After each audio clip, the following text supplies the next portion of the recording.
Hey guys, today in reading, we are working with something that we've been talking about in writing class. Those two subjects, reading and writing, go hand in hand. Everything that we learn in reading can apply to writing and vice versa. So we've been learning about poetry and writing, so we're going to apply that to reading today. Except instead of writing poetry, we're going to be looking at Christmas poems because it's almost Christmas time, almost Christmas break, only a few more days. You've got this. But we're going to be looking at some Christmas poems and analyzing them. That means looking real deep into what they mean, context clues, imagery, that kind of stuff. So, first of all, what you're going to need for this is you're going to need your reading notebook. So go ahead, pause the video if you need to go grab that. We're going to be taking a few notes. All right. So now that you hopefully have your reading notebook, here's what I need for you to write. The title of these notes are Elements of Poetry. Now, there are a lot of elements of poetry, but today we're only going to focus on 3, okay? When I tell you what these elements of poetry are, then I'm going to show you some examples for each one, okay? So elements of poetry. We've talked a little bit about this before. Oh, there's a hair there. We've talked a little bit about this before, and it might be familiar to you. All right. Stanzas. So a stanza is a group of lines in a poem. Of course, I scribbled here. You don't have to scribble, but please write these notes. A stanza is a group of lines in a poem. Pause the video if you need to. All right. Let's look at 3 different poems so I can show you what stanzas are. Now, you'll notice that they have Post-it notes on them, like this one. You'll see why. But this is a poem that I found. This one's not Christmassy. But this is a poem that I found about George Washington. The stanzas, so each of these is a line, right? But the stanzas are these big sections. They're kind of like paragraphs, but notice how we don't indent. When it comes to poetry, every line starts with that capital letter, and then each of these chunks is a stanza. So in this case, this poem has 1, 2, 3 stanzas. Let's look at another one. If we had, there it is. If we had this poem, again, you'll see why those are there. This poem, look at those sections, has 1, 2, 3, 4, 5, 6 stanzas. Put them like that. And lastly, I have How the Grinch Stole Christmas. Now, this is a book, and so this has a lot of different stanzas. Like this has, every page has at least 1 stanza. But in this case, like if I were just to look at this page, there's 1, 2 stanzas. But this book is 1 big poem, so there's a lot. So I'm not going to count all those. But that's what a stanza is. Let's go on to the next one. Rhyme scheme. Go ahead and write that down. Rhyme scheme is the pattern of rhyming within each stanza. And this is going to make a lot more sense once you write it down and we talk about it. So go ahead, pause the video if you need to write all this down. Okay, now that you hopefully have paused the video and written it down, let's talk about how we could find the rhyme scheme of a poem. That basically means the pattern of rhyming that it's following. Let's look at our Washington poem. This is why these Post-its are here. I'll just read this first stanza, and we'll talk about what the rhyme scheme would be. He played by the river when he was young. He raced with rabbits along the hills. He fished for minnows and climbed and swung and hooted back at the whippoorwills. Strong and slender and tall he grew, and then one morning the bugles blew. So if I'm talking about rhyme scheme, I'm talking about which lines here rhyme. So we're going to label these lines. We're going to give them a label so that we can know which ones rhyme. He played by the river when he was young. That first line, we're going to label it with an A. That's our first line, so we're always going to label it with A. This will make more sense as we go on. He raced with rabbits along the hills. Okay, Hills and young do not rhyme. So what I'm going to do is I'm going to give this one a different label. If it rhymed, it would have the same, but this one does not rhyme. So I'm going to give it a different one. We're just going to go in alphabetical order. So that one's going to be C, or I'm sorry, not C, B, duh.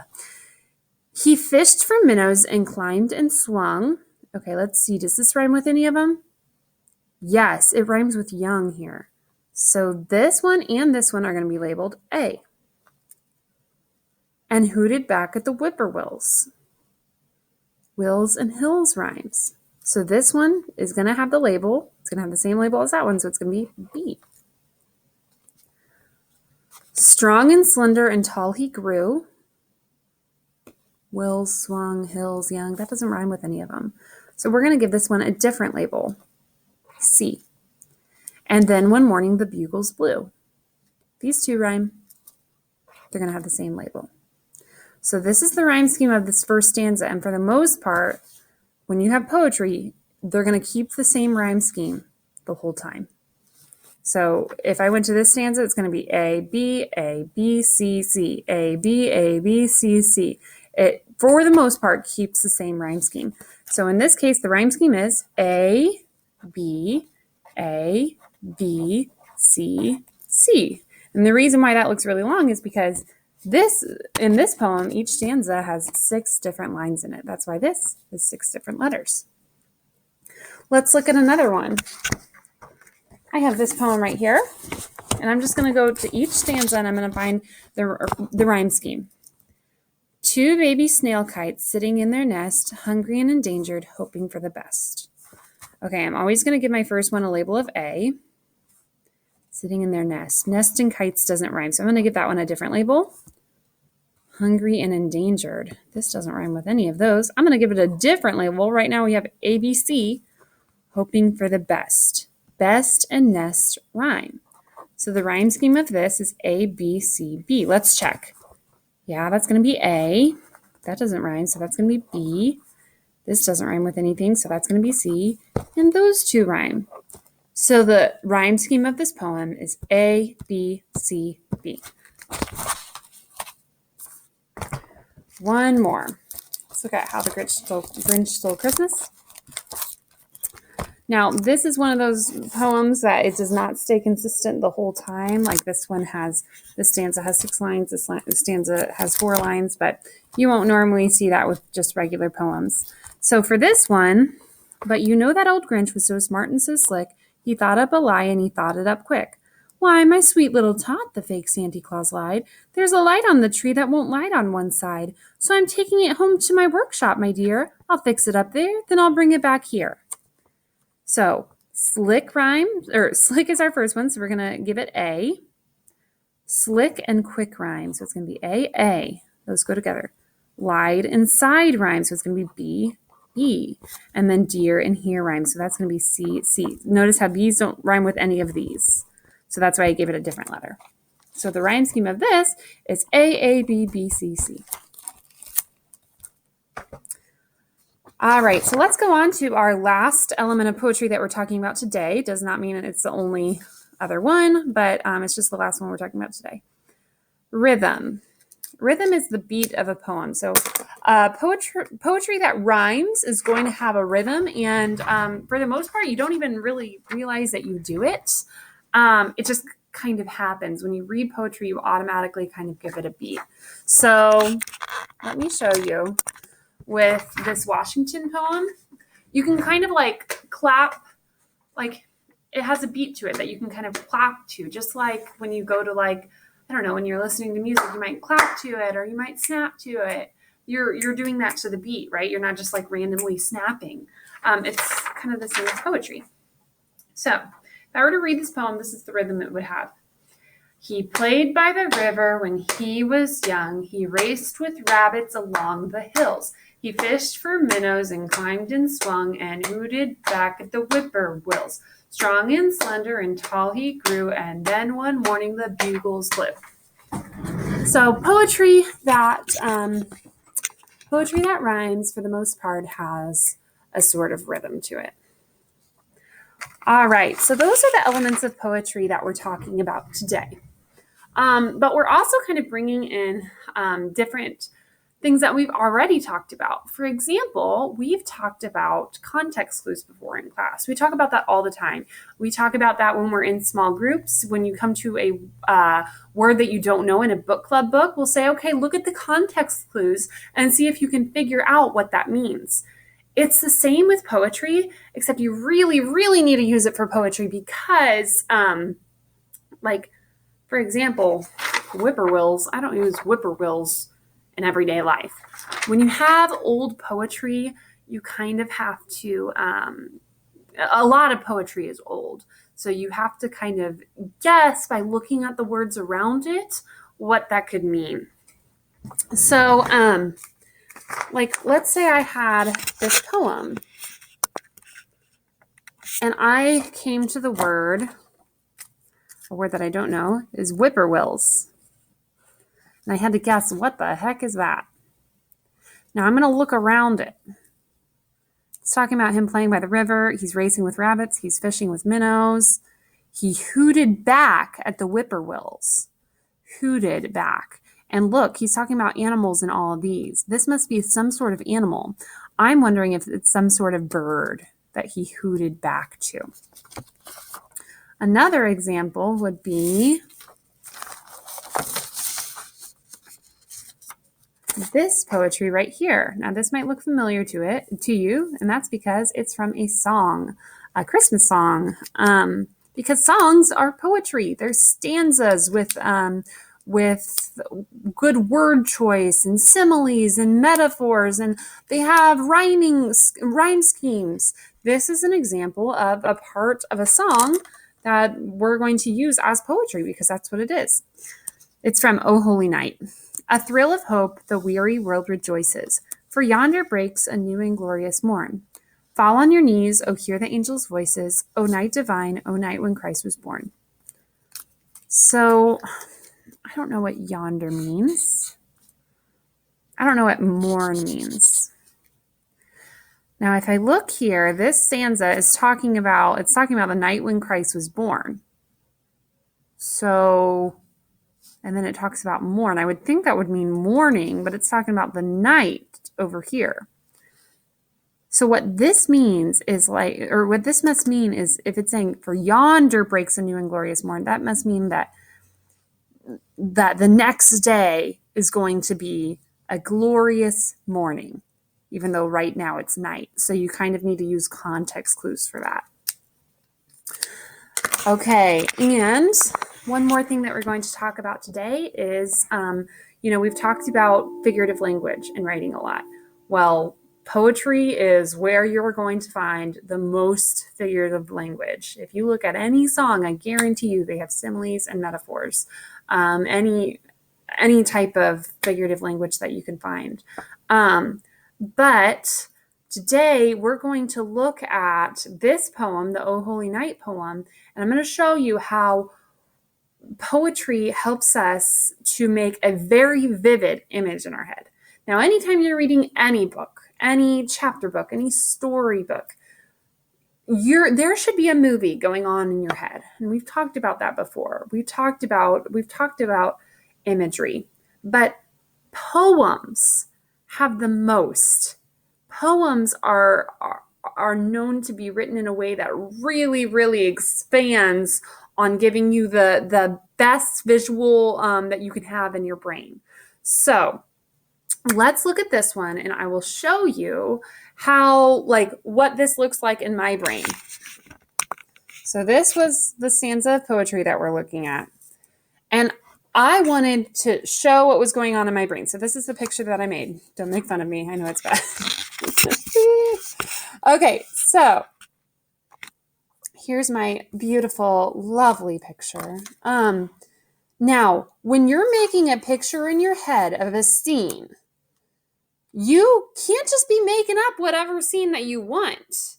When you're using the author's words to make a scene in your head, you need to make sure you're actually using the author's words, not just making up whatever you want. So you'll notice that I have my picture, but I also have these labels.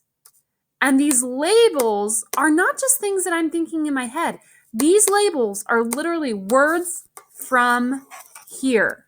I did not put, none of these are my words. They're all from here. A new and glorious morn.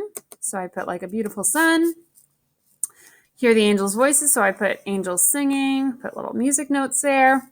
When Christ was born, fall on your knees. So these guys are on their knees. And then a thrill of hope.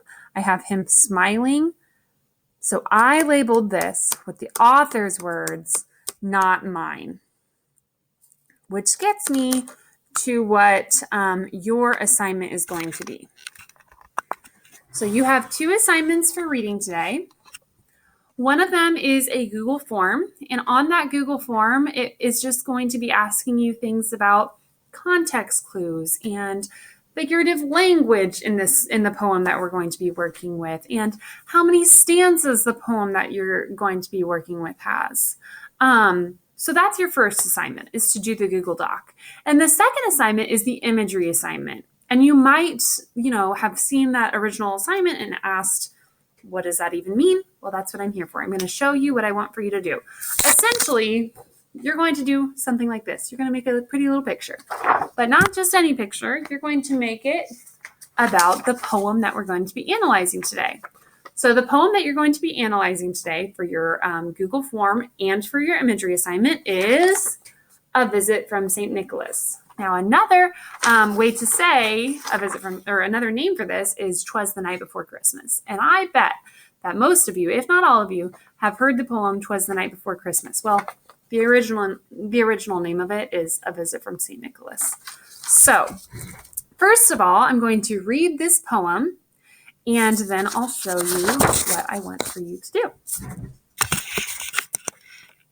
A Visit from St. Nicholas.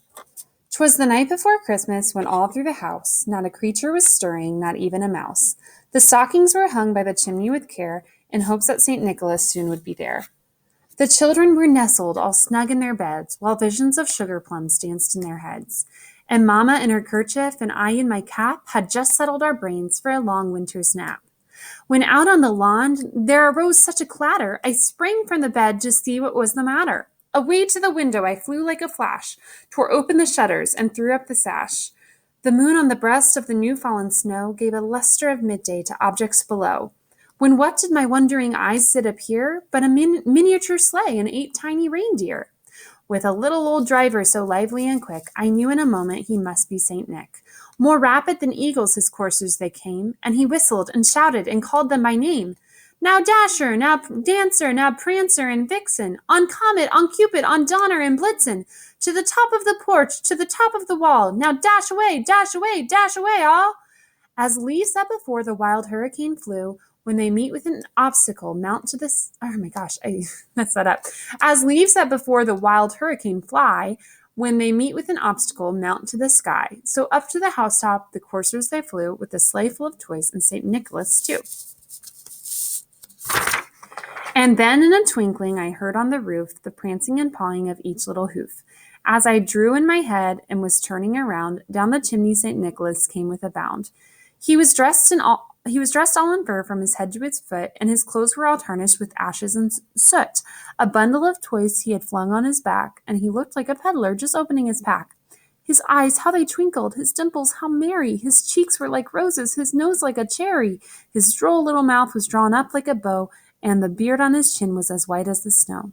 The stump of a pipe he held tight in his teeth, and the smoke it encircled his head like a wreath. He had a broad face and a little round belly that shook when he laughed like a bowl full of jelly. He was chubby and plump, a right jolly old elf, and I laughed when I saw him in spite of myself. A wink of his eye and a twist of his head soon gave me to know I had nothing to dread. He spoke not a word, but went straight to his work, and filled all the stockings, then turned with a jerk, and laying his finger aside of his nose, and giving a nod, up the chimney he rose. He sprang to his sleigh, to his team gave a whistle, and away they all flew like the down of a thistle. But I heard him exclaim, ere he drove out of sight, Happy Christmas to all, and to all a good night. Okay, so for your imagery assignment, you'll notice that on the second page here, these have a bracket around them.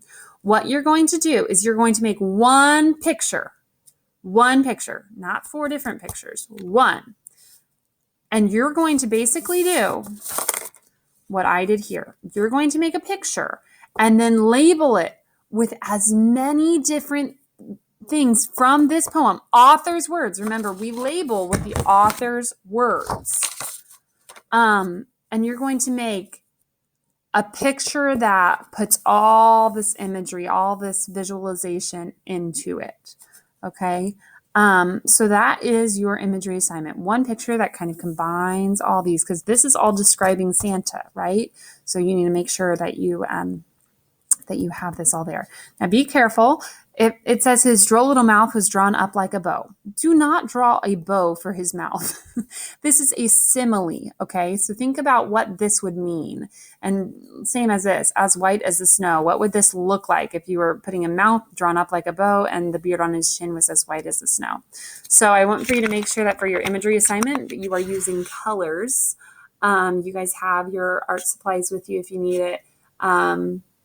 And as many labels as you possibly can. Okay? All right. So you guys know what to do. I hope you have a very happy Monday. Let me pause this video. Bye, guys.